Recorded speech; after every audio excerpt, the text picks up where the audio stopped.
말씀을 함께 보겠습니다. 사도행전 21장 1절부터 14절까지 보겠습니다. 함께 볼까요? 우리가 그들을 작별하고 배를 타고 바로 고스로 가서 이튿날 로도에 이르러 거기서부터 바다가라 가서 베니게로 건너가는 배를 만나서 타고 가다가 고보로를 바라보고 왼편에 두고 수리아로 항해하여 두로에서 상륙하니 거기서 배의 짐을 풀려 함이러라. 제자들을 찾아 거기서 이레를 머물더니 그 제자들이 성령의 감동으로 바울더러 예루살렘에 들어가지 말라 하더라.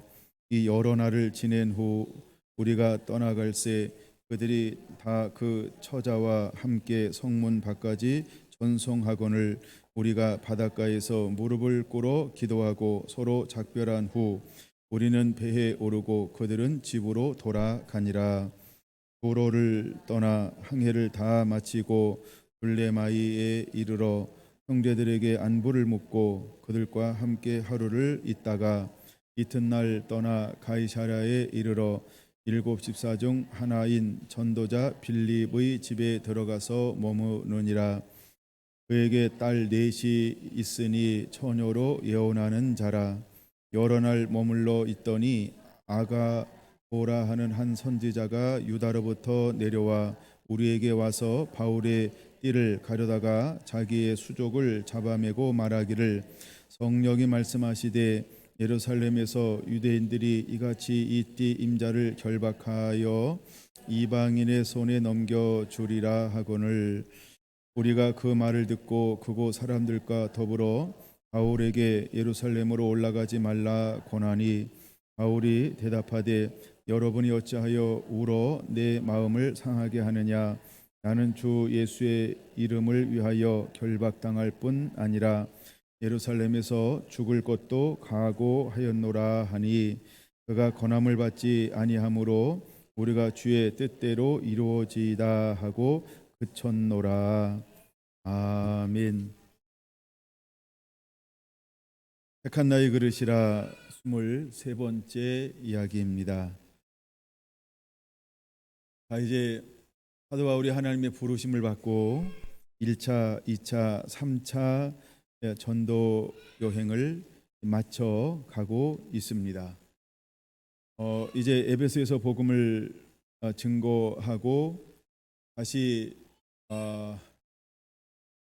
갔던 지역을 한번 이렇게 돌아보고 돌아오는 사건이 20장에 기록되어져 있고 드디어 이제 사도 바울 일행은 예루살렘을 향하여서 올라가고 있는 여정에 있습니다.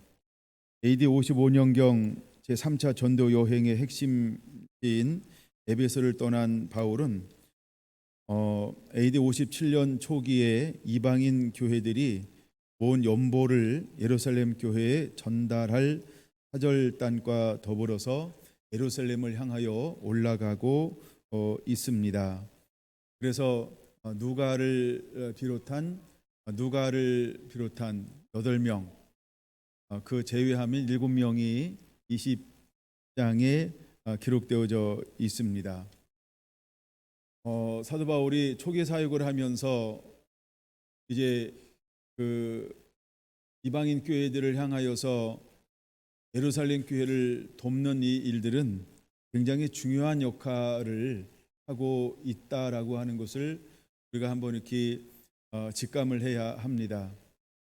왜냐하면 이 당시 예루살렘 가운데에서는 계속해서 박해가 있었고 고난이 있었고 핍박이 있었습니다. 그래서 다른 어떤 지역보다도 예루살렘은 경제적으로 더 낙후하고 핍하고 결핍이 굉장히 심해 있었습니다. 근데 사도 바울은 사랑의 빚진 자의 심정을 가지고 이방 선교를 하면서 그 교회들을 권면하기 시작을 했습니다. 그것 중에 하나가 뭐냐 하면 함께 나의 선교를 도울 뿐만 아니라 우리가 함께 예루살렘을 함께 이렇게 구조함을 통해서 마음을 나누기를 원하였던 것입니다. 여러분, 이것은 단순히 물질을 나누는 것이 아니고 부재를 나누는 것이 아니고 이것은 또 하나의 예언의 성취로 우리가 봐야 할 부분이 있습니다. 그래서 사도 바울은 우리가 대표적으로 고린도후서 8장에 보면 빌립보 교회, 즉 마게도냐에 있는 교회들이 빌립보나 데살로니가를 비롯한 여러 교회들이 사역을 돕고 함께 협력하고 있는 것을 이미 보았습니다. 그 이유 중에 하나가 단순히 선교하고 구제하고 헌금하는 것 그 이상의 의미가 있다라고 하는 것을 저는 사도행전을 다시 한번 나누면서 왜 사도 바울은 이 마지막 자기가 갔던 교회를 돌아보고 이제 3차 여행을 마치면서 돌아올 때 그 부조를 가지고 오는데 아시아, 그다음에 마게도냐, 그다음에 아가야에 있는 교회들의 대표들과 함께 그 부조를 가지고 예루살렘으로 오고 있을까? 물론 예루살렘으로 오는 것 중에 하나는 표면적 이유가 유월절을 지키기 위함이다라고 하는 표면적 이유가 있습니다. 그러나 그들의 일행 가운데서는 무엇을 가져오고 있냐 하면 이제 이방인 교회들에서 헌금했던 것을 예루살렘 가운데로 예루살렘 교회에 전달하기 위한 숨은 목적도 하나 있다라고 하는 것입니다. 이제 여러분 성경을 한번 찾아보기를 원하는데 이사야 60장입니다. 먼저 찾아볼 것은 이사야 60장에 보면 마지막 때 복음이 땅까지 이르러 증거되어지고 그러고 난 다음에 어떤 일들이 일어나게 될 것이냐 하면 5절 같이 한번 보겠습니다. 그때 내가 보고 기쁜 빛을 내며 내 마음이 놀라고 또 화창하리니 이는 바다의 부가 내게로 돌아오며 이방 나라들의 재물이 내게로 옴이라 라고 하면서 이제 쭉 22절까지 무엇에 대한 기록이 있냐 하면 빛이 임하고 일어나 빛을 발하게 될 것인데 빛을 발하기 시작할 때 열방과 열왕들이 내게로 돌아오는 동시에 무엇이 회복될 것이냐 하면 모든 이방인의 재물이 예루살렘으로 아니 하나님께로 돌아오는 것에 대한 예언적인 말씀이 있는 것입니다. 이처럼 많은 학자들도 같은 견해를 가지고 있는데 이것은 무엇을 보여주고 있는 것이냐 하면 예언의 성취라고 하는 것입니다. 그래서 끊임없이 하나님은 이제 복음이 예루살렘에서 시작이 되었습니다. 근데 하나님은 한 사람을 택하여서 이방인을 담아내기를 원하였습니다. 보통 우리가 베드로는 히브리인들, 즉 히브리인들을 향한 사도라고 말한다고 한다면 사도 바울을 일컬어서는 이방인을 위한 사도다라고 말하고 있습니다. 그런데 하나님은 이방인의 사도로 삼았던 사도 바울을 통해서 무엇이 회복되어지는 하나를 보여주고 있냐면 예언의 성취적인 행위로서 이방인들이 예루살렘을 돕기 위해서 무엇을 냈다? 부조를 냈다. 선교하고 구제하기 시작을 했다라고 하는 것입니다. 근데 이것이 마지막 때 하나님의 영광이 회복되고 복음이 회복되어졌을 때 그 동서남북 사방에서 재물의 주께로 돌아옴의 역사, 그래서 복음이 더 확장되어지는 이런 일들이 예언되어져 있는데 하나님 이것을 위해서 사도 바울을 쓰고 사용하고 있는 것을 볼 수 있습니다. 또 하나 보이지 않는 것은 두 번째 측면이 있는데 이것은 첫 번째 측면은 보여지는 것으로 물질을 이야기한다라고 한다면 두 번째 측면은 보이지 않는 것인데 이것은 영혼의 추수라고 하는 것입니다.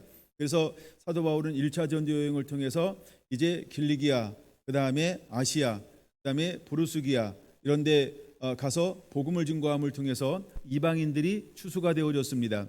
또한 2차 전도 여행을 통해서 이제 마게도나를 비롯해서 아가야에서 유럽이 복음화되어지는 전초 기조를 또한 세웠습니다. 또 3차 전도 여행을 통해서 아시아에서 3년 동안 머물고 나머지 다시 한번 이렇게 마게도냐와 아가야를 돌아보고 다시 아시아를 거쳐서 이제 예루살렘으로 올라오는 여정 가운데 무엇을 가져오게 되냐 하면 예루살렘을 이방인 교회들이 돕기 위한 재물을 가져올 뿐만 아니라 두 번째 보이지 않는 측면은 이제 이방 에서 하나님이 사도 바울을 통해서 행했던 일들을 보고하고 있는 장면이 기록되어져 있습니다.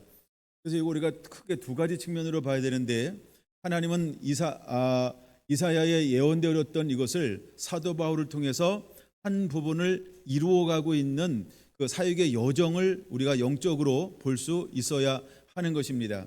그 다음에 이사야에서는 이런 부분들이 더 기록되어져 있지만 66장을 한번 보면 이사야 66장 20절에도 19절, 20절, 18절부터 쭉 나와 있는 것처럼 이렇게 20절 같이 한번 보겠습니다. 나 여호와가 말하노라 이스라엘 자손이 예물을 깨끗한 그릇에 담아 여호와의 집에 드린같이라고 말하면서 예물을 드리는데 여러 가지 실제로 보여지는 예물을 드립니다.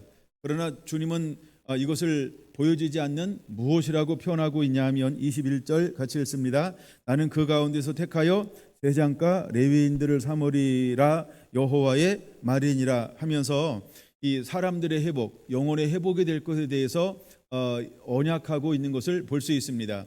근데 하나님은 사도 바울을 통해서 무엇을 회복하냐 하면 두 가지를 회복한다라고 하는 것이죠.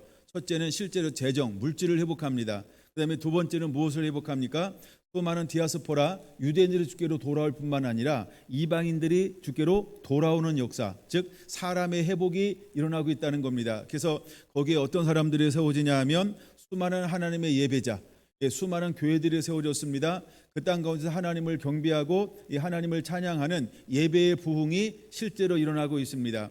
그리고 마지막 때 아모스 9장이라든가 또 사도행전에 기록되어져 있는 것처럼 다윗의 장막이 회복될 것이라고 하는 예배의 회복을 예언하고 있는데, 하나님은 사도 바울을 통해서 흩어진 열방 가운데 무엇을 회복하고 있냐 하면 바로 예배의 회복을 알리는 전초기지를 교회로 삼았다라고 하는 것입니다.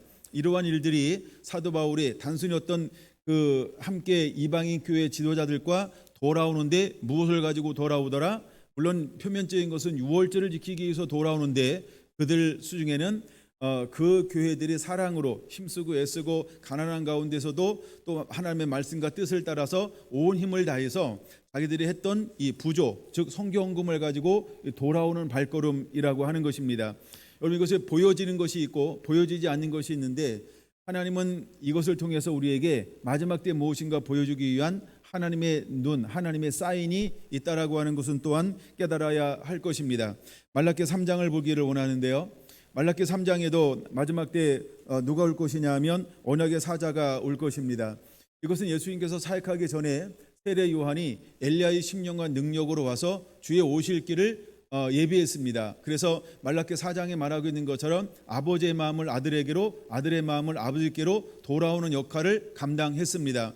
그러나 또다시 주님이 오시기 전에 어떤 일들이 일어나게 될 것이냐 하면 언약의 사자가 또 일어나게 될 것입니다. 그래서 그 언약의 사자를 통해서 금을 연단한 자의 불로 연단하게 될 것입니다.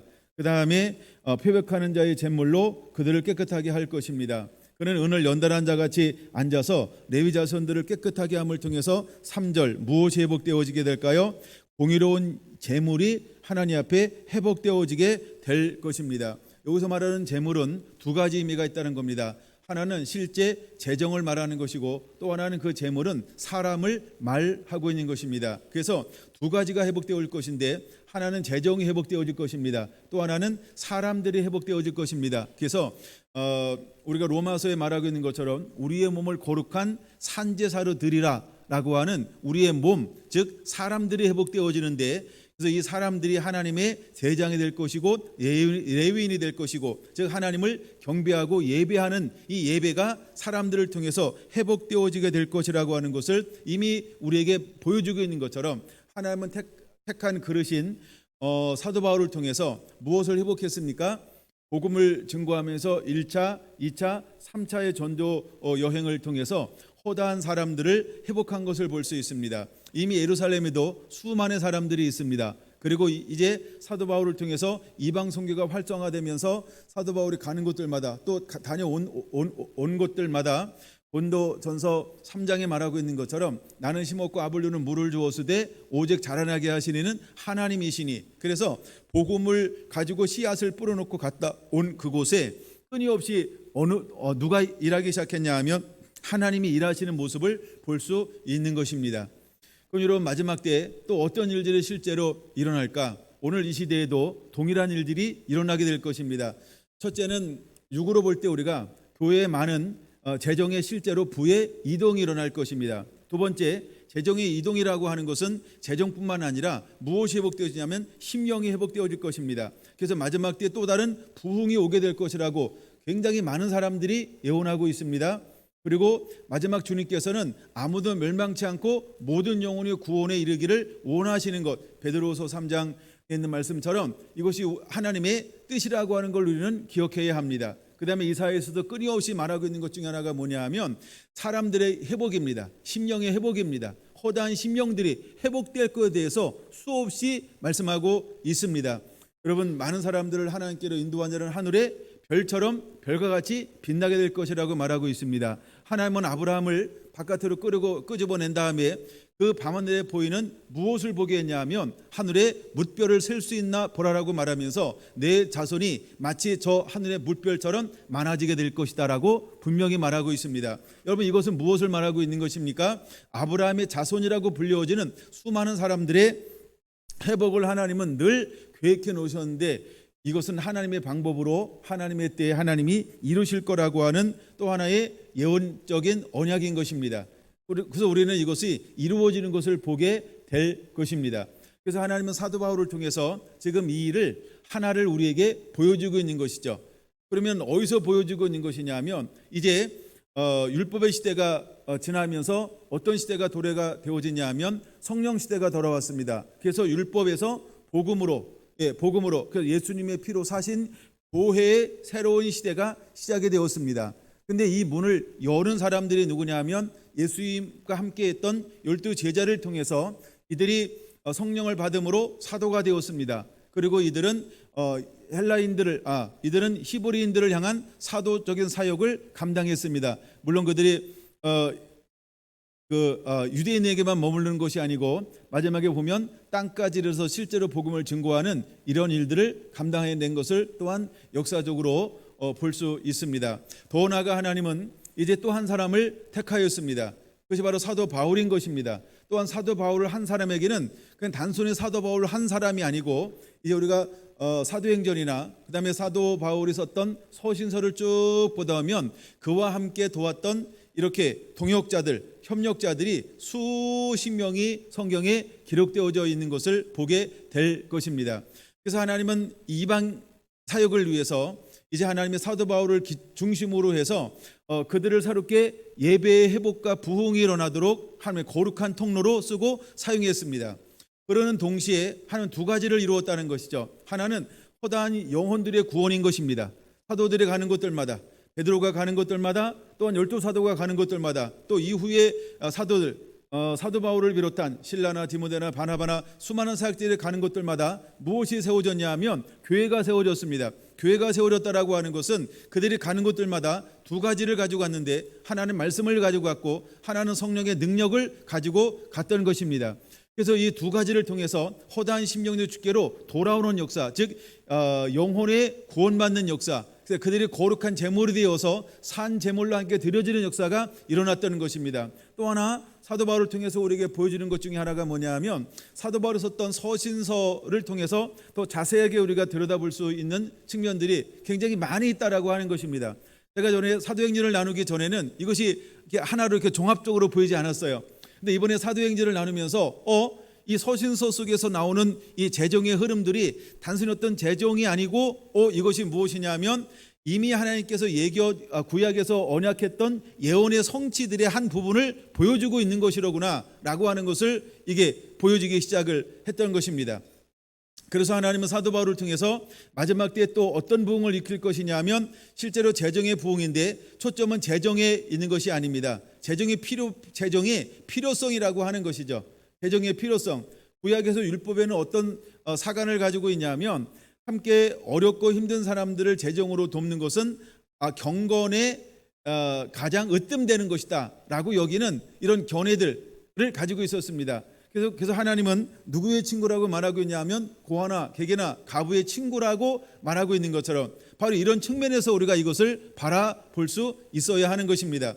우리가 가도 약게도 더욱 가난하게 되고 흩어 구제하면 더욱더 부하게 되는 일, 왜 하나님은 이 사람들을 부하게 만들까? 부하게 만드는 이유는 하나라고 하는 것입니다. 그는 하나님을 사랑하는 자이기 때문에 그렇습니다. 즉 사랑하는 자를 부하게 만든다, 이 말은 어떤 의미가 있는 것이냐면 너는 나를 대신해서 더 많은 사람들을 사랑할 수 있겠니? 더 포용할 수 있겠니? 내 사랑을 보여줄 수 있겠니? 나는 너를 사랑의 통로로 쓰고 사용하고 싶어해 라고 하는 이 아버지의 마음이 있다라고 하는 것입니다. 그래서 하나님은 우리에게 말라기 3장에서 무엇이 회복되기를 또한 원하고 있나요? 여러분, 말라기 3장에 나오는 것 중에 가장 유명한 것 중에 하나가 무엇이냐 하면 11조와 헌물이라고 하는 것입니다. 여러분, 저는 옛날에 이걸 보지 못했지만 어느 순간 하나님께서 이걸 보여줬습니다. 단순히 11조와 헌물이 중요한 개념이 아니고 11조와 헌물은 무엇이냐면 이것이 예배라고 하는 것이고 두 가지입니다. 하나, 우리가 심령이 회복되어지면 반드시 무엇이 회복되어지냐면 11조와 헌물이 회복되어진다라고 하는 것입니다. 이미 하나님의 창세기 1장 28절에 말씀했습니다. 하나님 우리가 생육하고 번성하여 땅에 충만하고 모든 것을 다스리라 라고 말입니다. 그리고 어느 순간 이 땅에는 어떤 원리가 도입이 됐냐면 어떤 경제의 원리가 실제로 우리 삶 가운데 너무나 깊숙이 들어와 있습니다. 근데 이 경제의 원리를 이기는 방법이 뭐냐면 우리가 하나님의 말씀대로 살면 하나님께서 무엇에 복을 주냐면 땅에 복을 주겠다라고 하는 것이 율법에 얼마나 가득 차 있는지 모릅니다. 그래서 창세기를 비롯해서 그래서 창세기에 나오는 보통 우리가 아브라함과 이삭과 야곱과 요셉을 보면 이 네 사람이 전부 땅에서 하나님을 경외함을 통해서 복을 받았습니다. 그래서 그들은 거부가 되었습니다. 그들은 풍성하게 했고 왕성하게 했습니다. 그럼 왜 그들이 하나님은 거부로 만들었을까? 이유는 간단합니다. 그들은 참 예배자였기 때문입니다. 그를 통해서 하나님은 잃어버렸던 영혼들을 구원해 내기를 원하는 상징적인 모습으로 보여주면서 상징으로 끝나는 것이 아니고 실제로 그들은 복의 통로가 되었습니다. 복의 근원이 되었습니다. 그리고 이 유업을 잇는 조상으로 하나님이 그를 사용했습니다. 그 다음에 두 번째, 그들이 거부가 됐던 이유 중에 하나는 뭐냐 하면 이렇게 우리가 이 땅에서 말씀을 순종할 때 하나님께서 복을 줄 것이라고 하는 것을 우리에게 보여주고 있는 것입니다. 그 다음에 하나님께서 이제 이스라엘을 출애굽을 시킨 다음에 가나안 땅에 들어가면서 어떤 것을 선포하고 있냐면 내가 내 말에 순종하고 나와 함께하면 내가 너에게 젖과 꿀이라는 옥토를 줄 것인데 그 옥토에서는 하나님이 복의 근원이 되어서 모든 것이 증식되고 넘쳐나는 그 은혜가 가나안 땅 가운데서 말씀에 순종할 때 이루어지게 될 것이라고 하는 것을 끊임없이 선포하고 있습니다. 근데 이것이 단순히 구약에서 끝나는 것이 아니고 또다시 하나님의 신약에 와서 어떤 일들이 일어나기 시작하냐면 예수님을 통해서 상징적으로 보여지는 것들이 있었습니다. 그게 뭐냐 하면 기적이라고 하는 걸 통해서 하나님은 이 번성의 축복, 그 다음에 모든 필요가 채워지는 축복이 일어나는 것을 우리에게 말씀하고 있다는 것이죠. 그래서 오병이의 축복은 무엇을 보여주는 걸까요? 여러분, 그 다음에 칠병이어의 축복은 우리에게 무엇을 보여주는 걸까요? 하나님은 우리에게 필요한 모든 것들을 채워주겠다라고 하면서 잃어버린 영혼이 주께로 돌아올 때 무엇이 회복되는 겁니까? 첫째는 재정이 회복될 것입니다. 보여지는. 또 하나는 실제로 심령이 회복되어지는 영혼의 회복에 대해서 보여주고 있는 것입니다. 그러면 오늘날 하나님의 쓰시는 사람들은 이 두 가지를 회복하기 위해서 이 모든 영권을 하나님의 그에게 부여할 거라고 하는 것입니다. 그래서 말라기 3장에서도 첫째는 예배가 회복되어집니다. 그 다음에 예배가 회복되어지는 동시에 또 하나 예배가 회복되어질 때 필요한 게 뭐냐면 11조 헌물이라고 하는 것입니다. 그래서 이것을 하나님은 말라기 3장에서도 같이 다루고 있는 것이지요. 근데 이것을 실제로 오늘 우리에게 보여주고 있는 또 하나의 사람이 누구냐 하면 사도 바울이라고 하는 것입니다. 그래서 하나님은 사도 바울의 사역을 통해서 이 두 가지를 보여주고 있는 것이지요. 할렐루야. 물론 사도 바울은 사역을 할 때 이런 고백도 합니다. 나는 일체의 비결을 배웠노라. 나는 일체의 비결을 배웠노라. 물론 그는 목마를 때도 있었습니다. 배고플 때도 있었습니다. 굶주릴 때도 있었습니다. 그 다음에 여러 가지 상해를 당하는 것도 있지만 우리가 어떤 이런 하여간 그런 걸 당했어요. 그러나 그는 한 번도 사역을 하는 데 있어서 무엇이 모자라 막힘이 없었다라고 하는 것이죠. 그가 원하고 필요할 때는 하나님께서 그에게 공급을 채워 주었다는 것입니다. 여러분, 예를 들어서 하나님이 이런 것만 채워줬을까요? 매를 맞았습니다. 그리고 감옥에 들어갔어요. 그런 다음에 그가 가서 찬양하고 기도하기 시작을 했습니다. 그러면 보여지는 옥문만 열려지는 역사, 착고가 풀려지는 이런 기적만 일어났을까?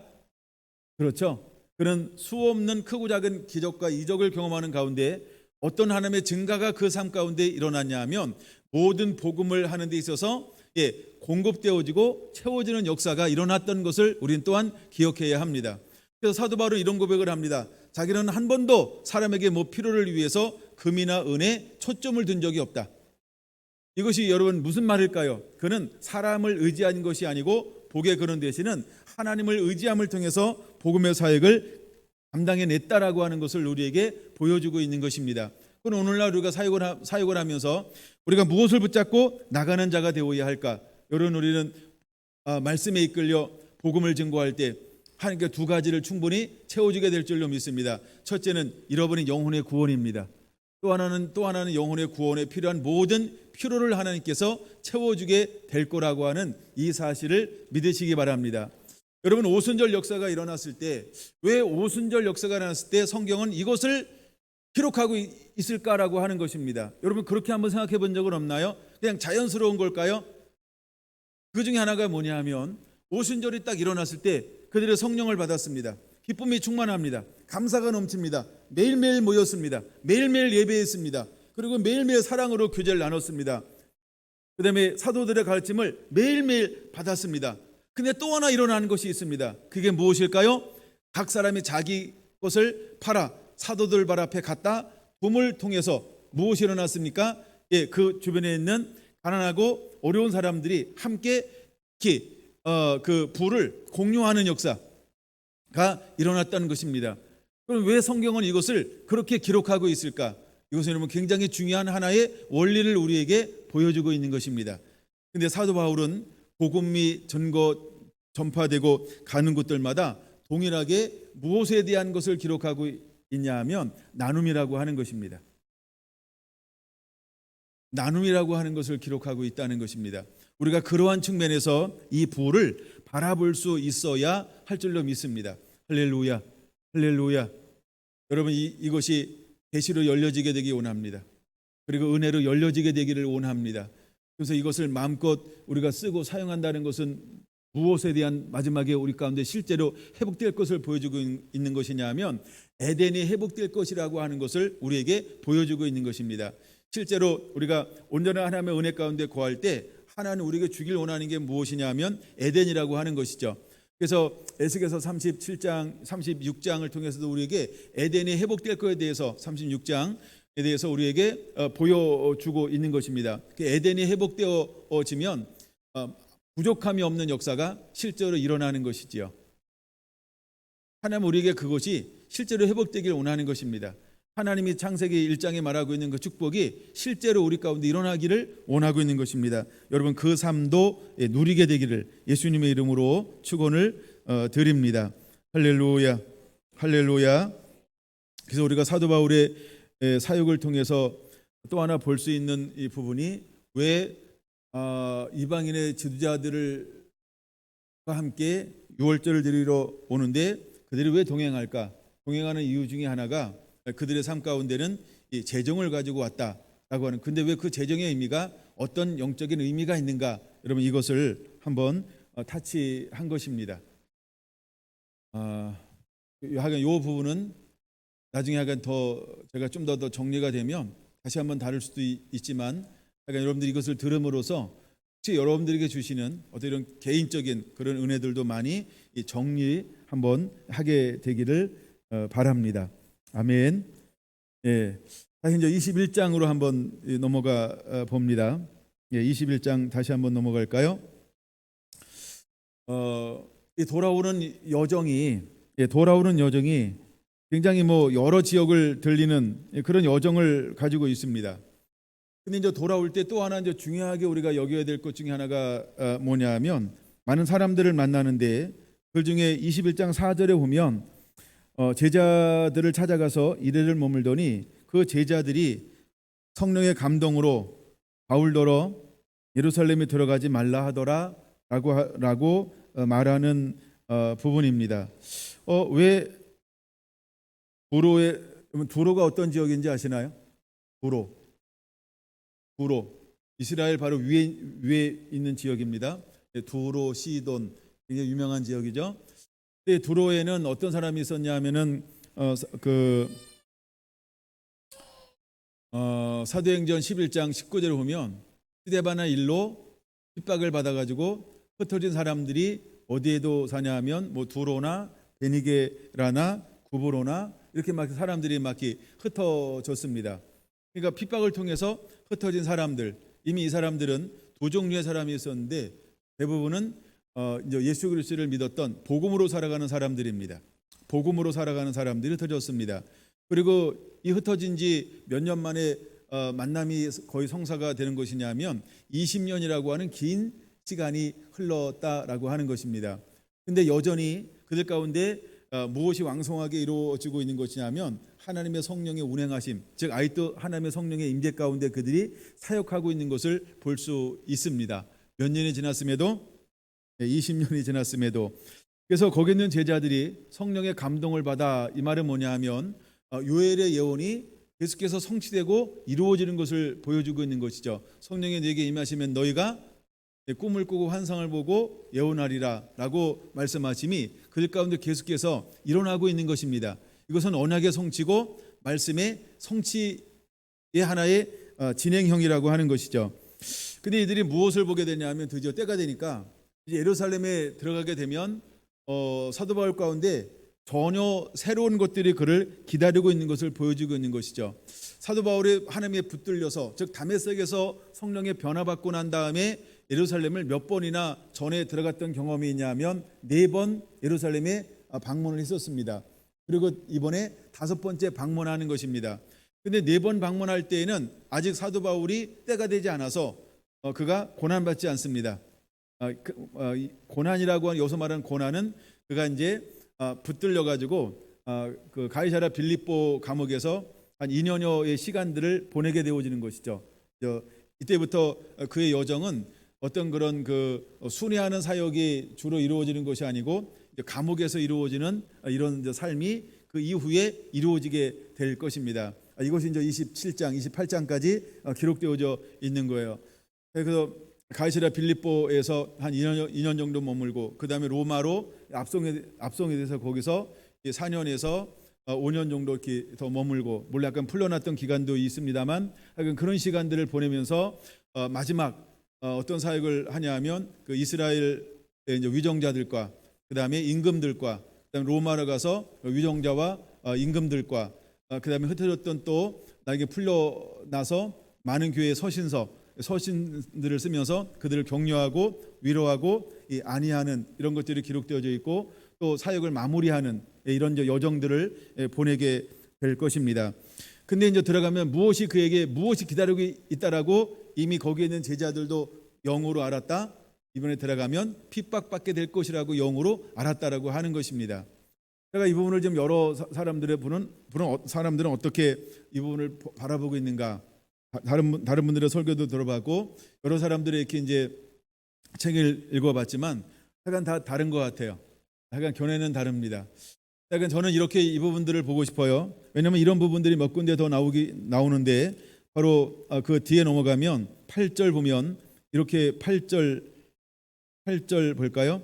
이튿날 떠나 가이사랴 이르러 7지사 중 하나인 전도자 빌립의 집에 들어가서 머물리라 이렇게 말합니다. 빌립을 만난 지가 한 20년 지났다라고 이야기를 드렸어요. 근데 빌립은 누군지 아시죠? 사마리 7지사 중에 한 사람이고 그 다음에 에디오피아 내시에게 복음을 증거한 다음에 성령에 이끌려서 이제 온 다음에 그가 어디서 머물고 있었냐면 바로 가이사랴 빌립보 지역에 머물면서 이제 사역을 감당하고 있었습니다. 근데 그에게는 누가 넷이 있었다고요? 딸이 넷이 있었다는 것입니다. 딸이 넷이 있었는데 근데 처녀랍니다. 근데 그들은 무엇을 한다? 자녀들은 예언할 것이요 청년들은 환상을 보고 그러면 아직 청년은 아닌 것 같아요. 잘 모르시는군요. 네. 이거 좋군데. 네. 그래서 그들이 처녀라고 말하는 거 보니까 아마 자녀가 아닌가. 아직 청년은 아니다. 왜? 예언하니까. 그 말이었었는데 못 알아들었어요. 다음에 혹시 제가 다시 한번 할 때는 그때는 같이 이렇게 반응을 좀 보여야 합니다. 근데 그럼 빌립이 어떤 사람이었어요? 7사로 세울 때 조건이 있었죠. 그는 지혜롭고 성령 충만하고 칭찬받는 사람이었습니다. 근데 그가 20년이 지났음에도 불구하고 자녀 교육을 어떻게 시켰어요? 그렇죠. 대를 이어서 하나님의 성령으로 충만한 그런 딸들을 키워내고 있습니다. 이것은 무엇일까요? 예배에 승리하고 있다는 겁니다. 삶에 승리하고 있다는 것입니다. 예배의 삶을 살아가고 있다라고 하는 것이죠. 빌립이 매일매일 안수하니까 임파테이션이 일어났을까? 성령의 전이. 왜냐하면 전에는 사마리아 사역할 때는 무엇을 몰랐어요? 그는 성령 충만했지만 무엇을 그를 통해서 사마리아 성에서 나타나지 않았냐면 성령 세례. 그래서 성령 세례를 받았느냐라고 할 때 우리는 성령이 있는지도 몰랐습니다 이러잖아요. 그래서 이제 예루살렘에 있었던 베드로와 요한이 내려가서 그들에게 안수함에 성령이 임한지라, 이런 기록이 11장에 있는 것입니다. 그런 다음에 근데 그 빌립이 딸들이 뭘 하는 사람이냐면 예언한 사람이었다. 그럼 이걸 왜 기록하고 있을까요? 딸들의 이야기를. 딸들도 사도 바울이 이렇게 딱 도착했을 때 나름대로 기도하고 중보했겠죠. 그때는 하나님께서 그 딸들에게 어떤 감동을 주었을까요? 이번에 우리 사울 선생님이 예루살렘에 들어가면 고난이 있는데, 환란이 있는데, 결박이 있는데, 그래서 어쩌면 이렇게 말했을지도 모릅니다. 선생님, 이번에 예루살렘 올라가면 고난이 기다리고 있어요. 올라가지 않으면 안 될까요? 라고 이야기할 수도 있다라고 하는 것입니다. 그다음에 이제 세 번째 사람이 기록되어져 있는데 누가 기록되어져 있냐면 이번에 아마 딸보다 더 어린 사람인 것 같아요. 이름이 아가보예요. 그래서 아가보라고 하는, 이분은 물론 나이는 굉장히 많은 사람입니다. 이 아가보라고 하는 누가 있어요? 선지자라고 말하고 있습니다. 그래서 이 선지자는 하나님의 말씀을 선포하는 사람이잖아요. 그러니까 예언도 하고 환상도 보고 꿈도 꾸는 사람이죠. 나중에 이제 아가보가 그 예언을 함으로 인해서 AD 46년에 이 땅 가운데 큰 기근이 있을 것이다라고 예언을 했는데 그것이 AD 46년에 이루어졌다. 이걸로도 유명한 사람입니다.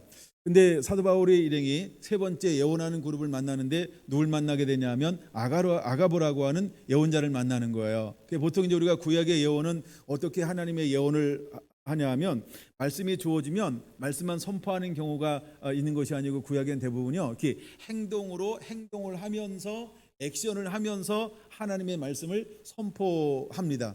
근데 아가보는 어떤 형식을 취하냐면 바로 구약의 형태를 취하면서 예언을 하고 있는 것이죠. 그래서 액션을 취합니다. 11절 볼까요? 우리에게로 와서 바울의 띠를 가려다가 자기 수족을 잡아매고, 그렇죠? 이제 예루살렘에 올라가면 어떤 일이 있을 것이다. 이렇게 당신이 이렇게 묶일 겁니다 하고서 실제로 보여주는 거예요. 너무 재밌지 않나요? 별로 안 재밌나요? 많이 더운가요? 빨리 끝낼까요?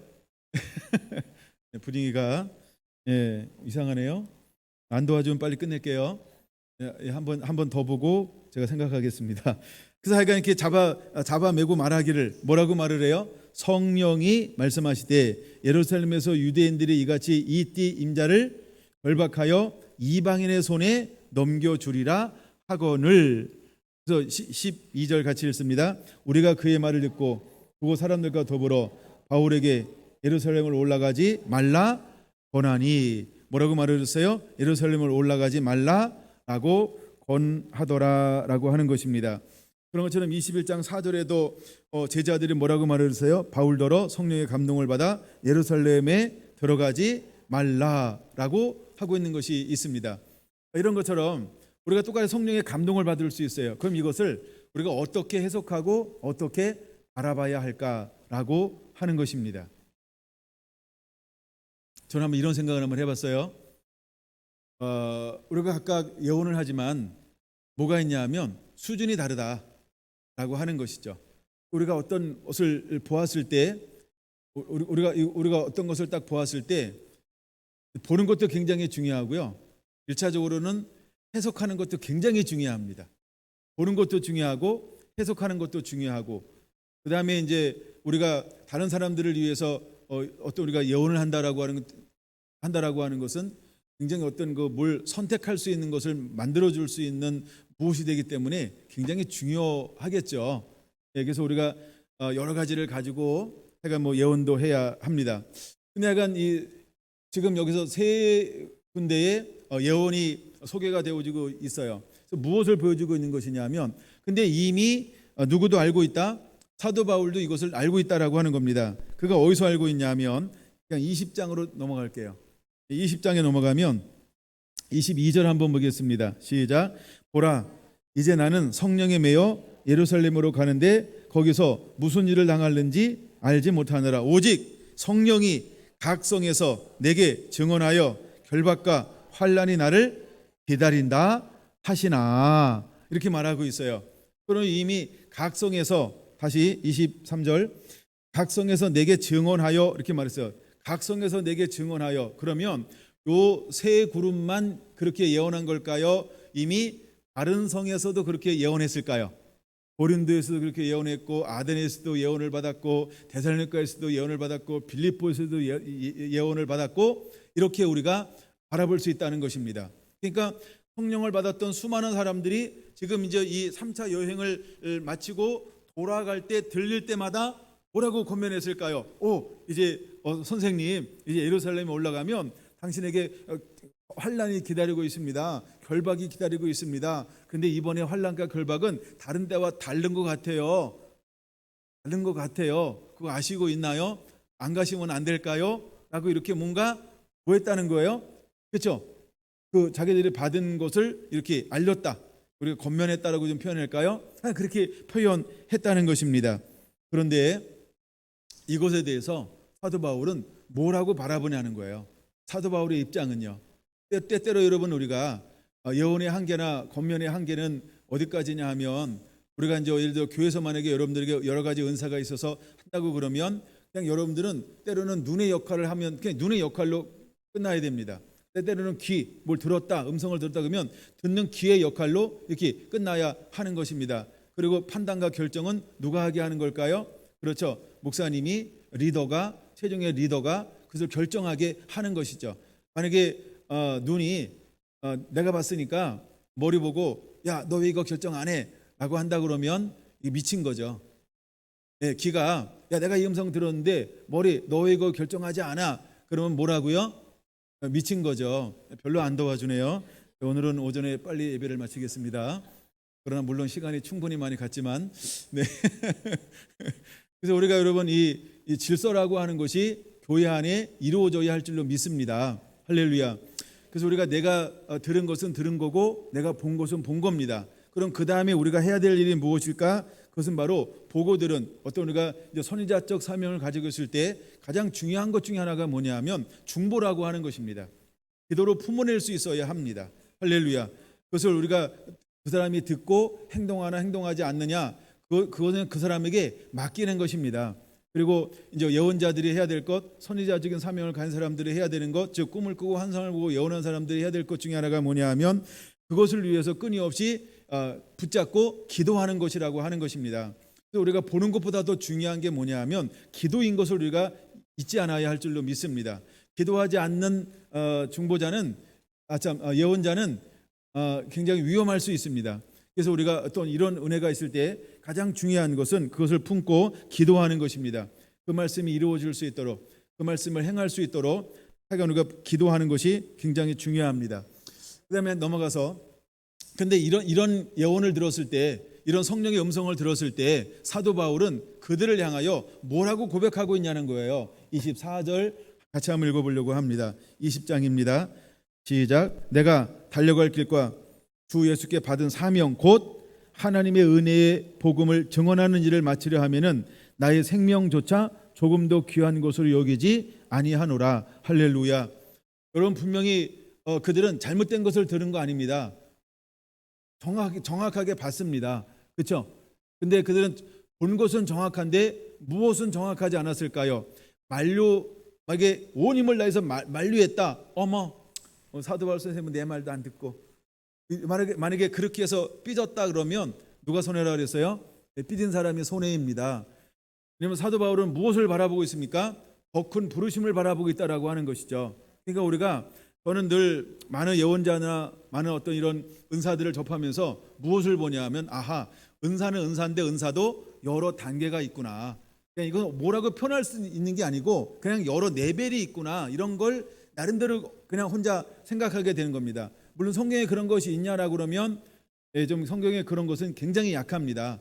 거의 없다고 봐도 돼요. 그러나 실제 사회교회 현장에 나가면 각각 서로 다릅니다. 그래서 이것을 우리가 어떻게 보는 것이 가장 저 개인적으로 유익한가라고 봤을 때 영적인 레벨이 있다. 즉 수준이 다르다라고 하는 걸로 저는 정리를 해 가고 있습니다. 근데 그들이 수많은 사람들이 성령의 감동을 받았어요. 물론 성령으로 전부 받다고 이야기합니다. 그런데 그 말을 듣고 난 다음에 사도 바울은 뭐라고 자기 자신을 고백하고 있냐 하면 24절에 고백하고 있는 것처럼 내가 달려갈 길과 주 예수께 받은 사명 곧 하나님의 은혜의 복음을 증언하는 일을 마치려 하면은 나의 생명조차 조금도 귀한 것을 여기지 아니하노라. 그러면 여러분 잘 보세요. 사도 바울의 결정이 결과적으로 옳은 거였을까요? 수많은 사람들이 권면하고 올라가면 핍박받아요. 올라가면 결박받아요. 올라가면 새로운 차원의 환란이 기다리고 있어요. 가면 올라가지 않으면 안 될까요? 제발 내 말 좀 들어. 난 틀린 적이 없어. 이건 제가 약간 너무 한 겁니다. 잠깐만 이렇게 막 이야기했어요. 이럴 때는 우리가 어떤 판단을 해야 할까요? 우리가 어떤 판단을 해야 할까요? 그리고 실제 우리 삶의 현장에서 이런 것들이 얼마나 많이 있는지 몰라요. 이럴 때 여러분 더 중요한 것입니다. 하나님 나를 무엇에 부르심을 받았는가? 할렐루야, 할렐루야. 근데 이미 사도 바울은 이것을 고백하지 않았지만 이미 사도 바울도 뭐의 인도함을 받고 있어요? 성령의 인도함을 받고 있어요. 그리고 그런 이야기를 딱 들었을 때 이미 그 알았을까요? 몰랐을까요? 그렇죠, 알았어요. 뭐가 기다린다라고 하는 것을, 환란이 기다린다라고 하는 것을, 핍박이 기다리고 있다라고 하는 것을 이미 그도 알고 있습니다. 그러나 그는 그 결박과 환란이 기다리는 것에 멈추지 않고 나의 부르심이 무엇인가라고 하는 그것을 가지고 하나님 앞에 나가서 무엇을 했을까? 여기는 그것이 기록이 없어요. 그러나 무엇을 했을까? 그는 이것을 가지고 하나님 앞에 씨름했을 것입니다. 기도했을 것입니다. 주님, 이런 것들을 하는 성령의 감동을 받고 이야기합니다. 지금 내가 이런 분을 어떻게 행동을 해야 될까요? 주님 내게 말씀해 주세요. 주님 내게 말씀해 주세요. 주님 내 안에 말씀해 주세요. 내 안에 공명이 일어나게 해주세요. 주님이 내 안에 공명이 일어나게 해주세요. 그래서 아버지 뜻이 어디인지 주여 내가 보게 하여 주옵소서. 어쩌면 사도 바울은 앞에 나가서 이것을 가지고 씨름했을 것입니다. 그때 하나님의 감동은 그에게 어떻게 왔을까? 내가 너를 어떻게 불렀지? 라고 하면서 사도행전 9장까지로 내려가게 했을 것입니다. 몇 년을 뒤로 빠꾸어 있을까요? 20년을 빠꾸어 했을 거예요. 20년을 빠꾸 한 다음에 내가 너를 무엇을 위해서 부른다고 그랬지? 오늘 이렇게 말씀했죠. 그러면은 내가 너 올라가면 무슨 일이 기다린다고? 환난과 핍박이 기다려요. 근데 내가 너한테 아나니아를 통해서 무엇을 보여주었니? 내가 얼마나 고난받아야 될지를 보여줬죠.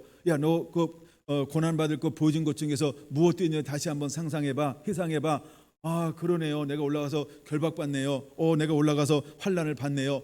내가 묶임을 당하네요. 내가 올라가서 이제 막 그 감옥에 갇히게 되네요. 내가 배를 타고 이동하네요. 드디어 로마로 가게 되네요. 이런 우리가 로마로 가고 그다음에 이제 서마나 이건 이제 로마서 15장에 기록되어져 있는 부분입니다만 물론 19장 21절에 그가 작정한 것 중에 하나가 뭐냐면 내가 로마로 가리라.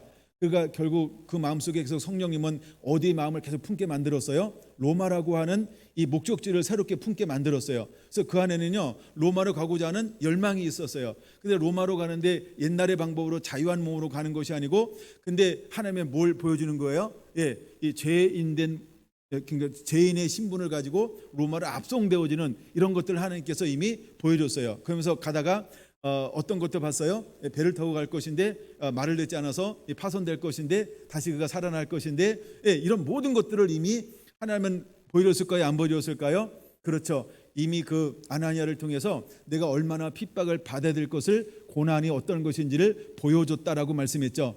우리가 그 성경에 다 기록되지 않았어요. 그럼 그 고난 중에 하나가 어떤 것도 기록되어져 있을까? 이미 어떤 것도 하나님께서 이미